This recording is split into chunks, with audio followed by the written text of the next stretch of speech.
García, ministro de Economía y Energía. Álvaro, ¿qué tal? Muy buenos días. Buenos días, Quique y Consuelo. Un gusto estar con ustedes. Hola, muchas gracias Álvaro por estar con nosotros esta mañana. ¿Cómo, cómo ven las cifras económicas que hemos conocido en las últimas horas y este IMASEC de febrero tan inesperadamente bajo? ¿Qué puede estar sucediendo ahí? Porque hay harta especulación de decir, bueno, las expectativas de los agentes del mercado ya estaban como asumidos con CAS, deberían haber sido mejores los resultados. ¿Cómo leer eso? A ver, yo, como normalmente se dice, no pondría la atención en un dato mensual que varía muy significativamente. ¿Ya? Lo que sí es evidente es que el escenario económico global y por supuesto también el chileno se ha deteriorado enormemente a raíz de la guerra, y el discurso de ayer del presidente Trump nada contribuye a mejorar ese escenario. Por el contrario, volvió a subir el precio del petróleo. Ya tenemos altos precios asegurados por lo menos hasta julio de este año, y eso afecta con plena. Ya el Banco Central redujo su estimación de crecimiento para este año, y por lo tanto es más complejo el escenario de lo que preveíamos a principios de año. Eso es una proyección a propósito de la situación de la guerra, pero si artificialmente pudiésemos aislar ese factor y reitero mi pregunta sobre febrero, que es un dato puntual, pero también enero estuvo bajo. Entonces, como exautoridad del área económica del gobierno del presidente Boric, ¿cómo interpreta esos dos resultados de enero y febrero? Yo no haría una proyección de crecimiento para el año a partir de esos resultados. El crecimiento económico depende básicamente de dos variables: el crecimiento en la inversión y el crecimiento en la productividad. Y ambas variables durante el año pasado crecieron muy significativamente. La inversión creció en un 8%, la productividad creció por segundo año consecutivo. Por lo tanto, las perspectivas de crecimiento, dicho por el Banco Central, eran halagüeñas, eran superiores a las que habíamos tenido en el periodo anterior. Y hemos visto buenas noticias en esa dimensión en los últimos días. La cartera de proyectos de inversión proyectada para este año creció muy significativamente. Los proyectos que se están entrando a evaluación de impacto ambiental también han crecido muy significativamente. Por lo tanto, no preveo que por razones domésticas el crecimiento de este año pudiera haber sido inferior al del año pasado. Al contrario, las proyecciones eran que iba a ser superior al del año pasado. Álvaro, como miembro del gobierno pasado, ¿qué le parece que gran parte de los problemas que tiene el gobierno sacando la guerra se le atribuyen precisamente a su gobierno, la estrechez fiscal, la falta de caja, que hay plata porque se metieron deuda, etcétera, etcétera, etcétera? A ver, el problema de estrechez fiscal es sin la duda real, y tiene muchos años en Chile. Es muy anterior al no del presidente Boric. Por el contrario, durante el gobierno del presidente Boric se redujo el crecimiento del gasto público muy significativamente, excluyendo en la pandemia la tasa de crecimiento la mitad de lo que era en los gobiernos anteriores. Por lo tanto, se hizo un esfuerzo muy significativo, pero desafortunadamente, al mismo tiempo que se buscaba contener el gasto, se redujo muy significativamente el ingreso público, y eso generó un déficit que se requiere atender. El presupuesto que heredó este gobierno ya reducción de ese déficit muy significativo.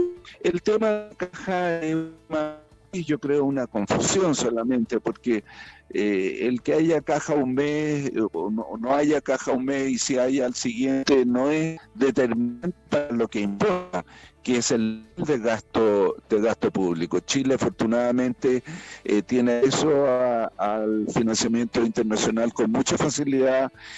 El presupuesto establecido para este año contemplaba un incremento en el endeudamiento, por lo tanto, si no hubiera habido caja de aumento, endeudarse era fácil, y es lo que se ha hecho durante mucho tiempo. Y se ha vuelto a hacer este año y por lo tanto hay caja para financiarlo, pero no se ha resuelto el tema estructural del gasto público que requiere ser atendido en su doble dimensión de gasto y de ingresos.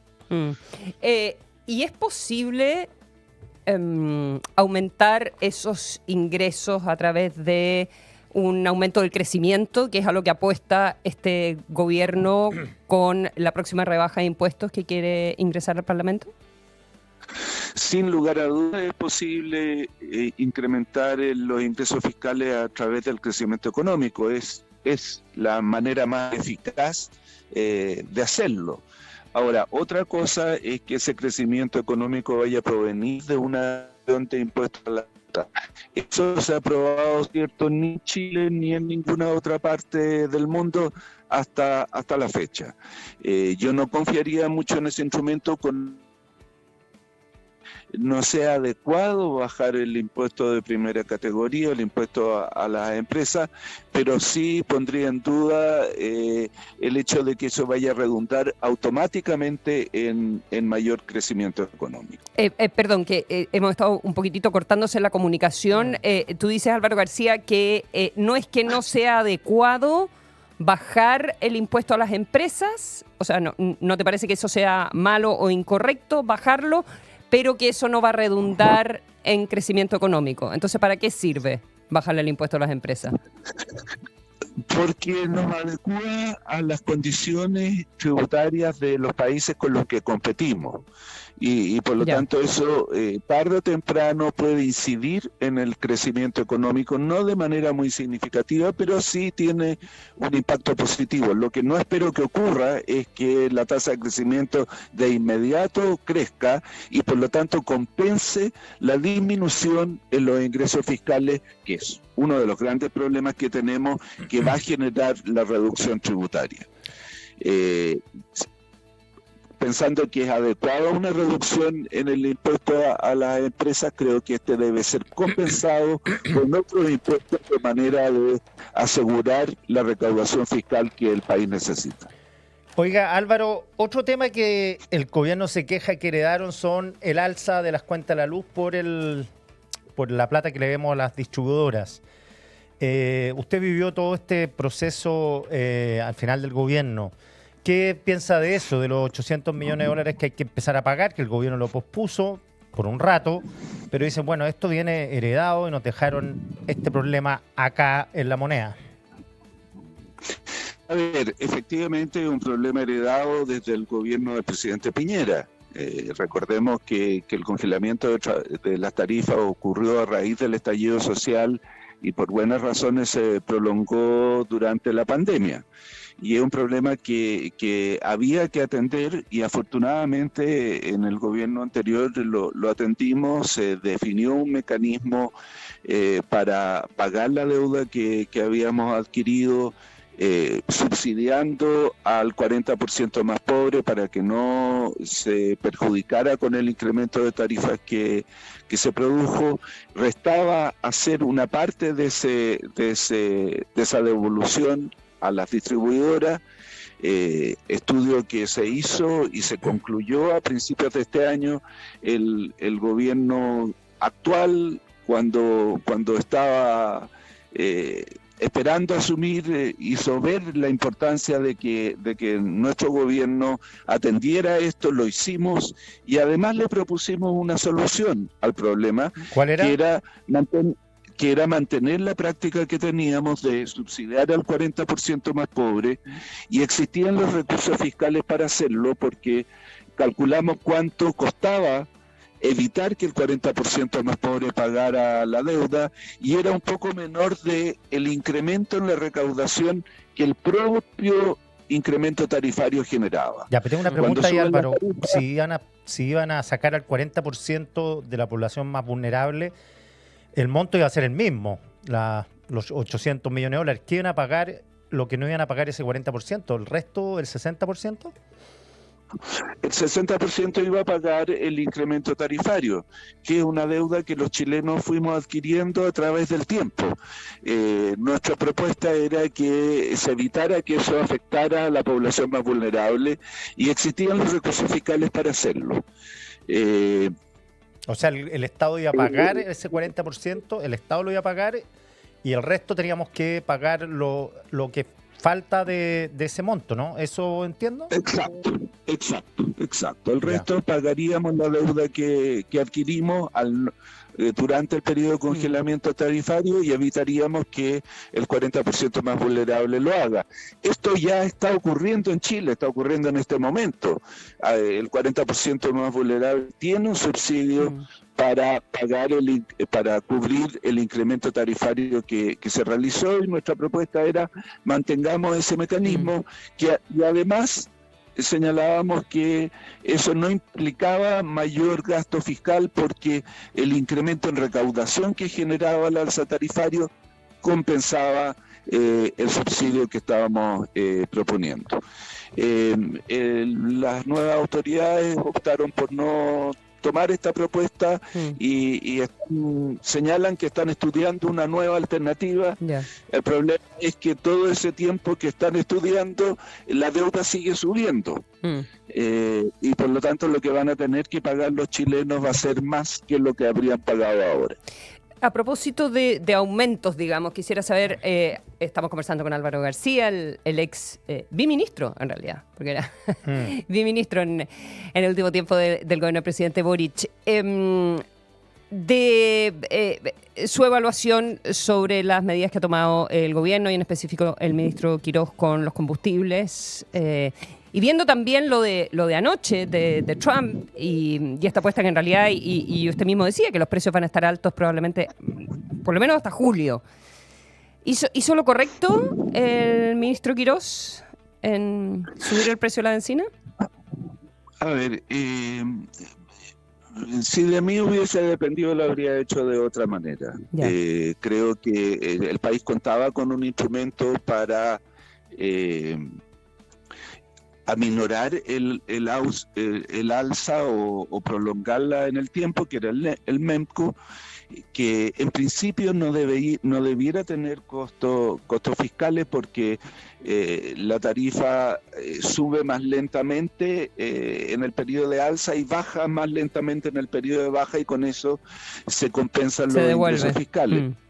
Pero ya hemos aprendido que ante alzas muy significativas del precio del petróleo, como está ocurriendo en este momento, el MEMCO no logra captar todos los recursos que gastó. Por lo tanto, yo hubiera mantenido el MEMCO durante un tiempo, pero hubiera aprovechado ese tiempo para modificar el sistema hacia un subsidio más focalizado y por lo tanto con menor costo fiscal. De alguna manera es lo que se ha hecho, pero se ha hecho de una manera que creo que el país contaba con mejores instrumentos. Chile tiene desde hace mucho tiempo una práctica de focalizar los subsidios a través del registro social de hogares hacia la población más vulnerable, práctica que se pudo haber mantenido en esta ocasión. Tenemos todos los instrumentos para hacerlo, y se hubiera congeniado un menor incremento en el precio del petróleo con una focalización de los subsidios en el momento que se requiriesen hacerlo. Ahora, se ha dicho, lo dijo el presidente Kast, apenas baja el petróleo, vamos a bajar la benzina drásticamente tal como la subimos. Según su experiencia, ¿eso es factible a corto plazo? Sí, es factible, pero se introduce mucho ruido en la economía cuando el alza tarifaria es tan repentina como ocurrió. Por eso es que se diseñó el MEMCO, para evitar ese shock de precios que desafortunadamente ya ocurrió. Y si uno mira el resto del mundo, constata que prácticamente todos los países aplicaron algún tipo de instrumento que evitara una alza tan significativa como la que tuvimos, y es lo que Chile hizo en el pasado y perfectamente pudo hacer en esta ocasión. Álvaro García, muchísimas gracias por haber conversado con nosotros este día jueves en Cuatro Cabezas Global. Muy bien, muy buenos días. Muy buenos días, chao. 8 de la mañana con 50 minutos. Si nos llamó la atención.